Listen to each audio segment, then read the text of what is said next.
Selon l'article 24-18, le contrat d'assurance individuelle est nul si, au moment où il est conclu, le preneur n'a pas un intérêt susceptible d'assurance dans la vie ou la santé de l'assuré, à moins que ce dernier n'y consente par écrit. C'est donc dire que l'intérêt d'assurance est un élément essentiel à la formation du contrat d'assurance. Plus encore, l'article 24-18 est une disposition d'ordre public de direction dont il est impossible d'y déroger. Une recherche rapide sur Internet avec les mots-clés assurance et meurtre permet de comprendre rapidement pourquoi. À noter que la perte de l'intérêt d'assurance après la formation du contrat n'affecte pas sa validité.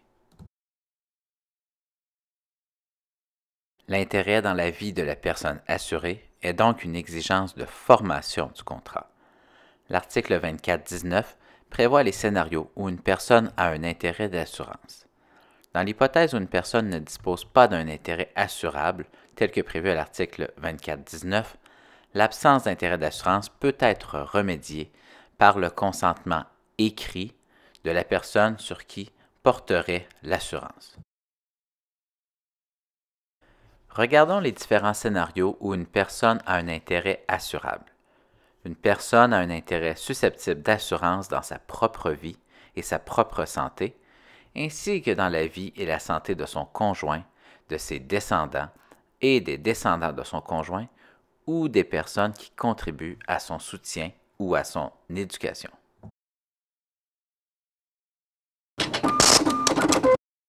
Au-delà des liens familiaux, une personne peut avoir un intérêt dans la vie de ses préposés ou de son personnel, ce qui peut mener à certaines dérives. Je vous invite à faire quelques recherches si le sujet vous intéresse. L'article 24-19 prévoit aussi qu'une personne a un intérêt d'assurance dans la vie des personnes présentant pour elle un intérêt moral ou pécuniaire. Dans cette catégorie, on retrouve notamment un associé ou un coactionnaire. Il est d'ailleurs fréquent que les coactionnaires prennent chacun une assurance vie sur la tête de l'autre. Si cette possibilité est légale, elle présente toutefois certains risques, comme le démontrent malheureusement les manchettes.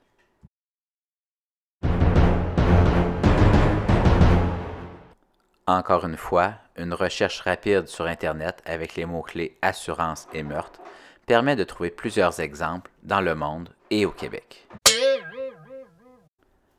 Enfin, quant aux personnes représentant un intérêt moral, la Cour supérieure a reconnu que l'amitié pouvait constituer un intérêt moral suffisant. L'article 24-18, alinéa 2, prévoit que la cession du contrat d'assurance est nulle lorsqu'au moment où elle est consentie, le cessionnaire n'a pas l'intérêt d'assurance requis. Regardons d'abord ce qu'est la cession du contrat. La cession de contrat ressemble à une vente du contrat. La cession de contrat a pour effet de changer le titulaire du contrat. Les termes du contrat demeurent identiques. Prenons un exemple afin d'illustrer l'opération. Diane prend une assurance vie sur la tête de son fils Emilio, âgé de 2 ans. Alors que son fils Emilio a maintenant 30 ans, Diane est d'avis qu'elle n'a plus besoin de cette police d'assurance. Avant de cesser de payer les primes, Diane demande à son fils Emilio s'il serait intéressé à devenir le titulaire du contrat, c'est-à-dire le propriétaire du contrat. Le titulaire doit payer les primes, mais il choisit aussi qui est le bénéficiaire de l'indemnité. Puisque la police a été émise alors qu'Emilio est un enfant âgé de 2 ans, la prime annuelle est de 32 $ seulement.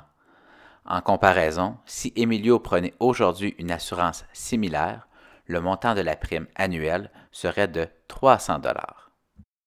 La cession de l'assurance peut également être avantageuse pour Emilio dans l'hypothèse où il n'est plus assurable aujourd'hui en raison d'une maladie grave. La cession de l'assurance pourrait également être avantageuse pour Diane si au lieu de céder gratuitement le contrat à son fils, elle lui cédait à titre onéreux. Pour que la cession de contrat soit valide, le cessionnaire doit avoir un intérêt susceptible d'assurance dans la vie ou la santé de l'assuré. Regardons si la cession de contrat donnée en exemple respecte cette exigence. Dans cet exemple, Diane, la titulaire initiale du contrat, avait, en vertu de l'article 24-19, un intérêt d'assurance dans la vie de son fils Emilio, qui est son descendant. Suite à la cession de l'assurance, Emilio est devenu le cessionnaire. La personne assurée n'a pas changé. Le contrat porte sur la vie d'Emilio. Selon l'article 24-18, une personne a un intérêt d'assurance dans sa propre vie. La cession de l'assurance qui est intervenue entre Diane et Emilio est donc valide.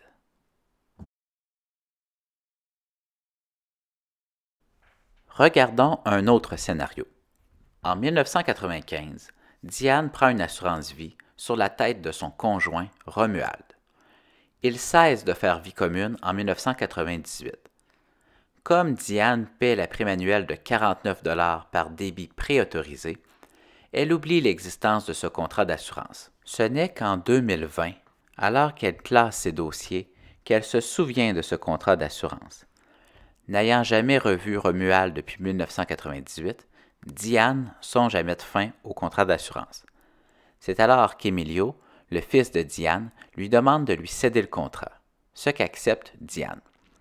Dans ce scénario, la cession n'est pas valide, car Emilio, le cessionnaire, n'a pas un intérêt d'assurance dans la vie de Romuald au sens de l'article 24-19. Emilio n'a pas de lien avec Romuald et il ne le connaît même pas. L'exigence de l'intérêt d'assurance du cessionnaire permet d'éviter certaines dérives, telles que celles observées aux États-Unis. Si vous souhaitez en apprendre plus à ce sujet, vous pouvez faire une recherche avec les termes STOLI et assurance. À noter que l'exigence de l'alinéa 2 s'applique uniquement à la cession de contrat entre vifs. Cette exigence ne s'applique pas aux titulaires subrogés. À titre d'exemple, Diane, qui a pris une assurance vie sur la tête de son fils Emilio, a prévu dans son testament qu'en cas de décès, Séraphin, à qui elle doit d'importantes sommes d'argent, sera le titulaire subrogé, c'est-à-dire qu'il deviendra le nouveau propriétaire du contrat. Même si Séraphin ne dispose pas d'un intérêt d'assurance dans la vie d'Emilio, sa désignation à titre de titulaire subrogé est valide.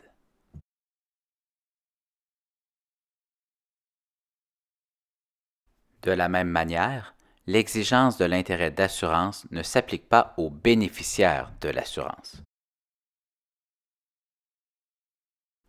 À titre d'exemple, Diane a pris une assurance sur la vie de son fils Emilio pour la somme de 1 million il y a 30 ans.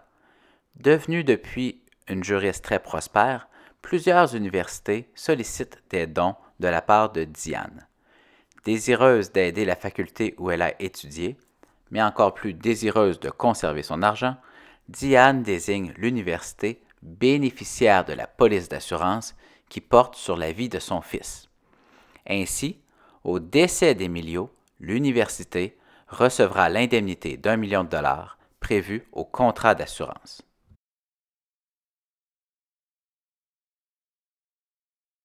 Voilà qui complète l'étude de l'intérêt d'assurance en matière d'assurance de personnes.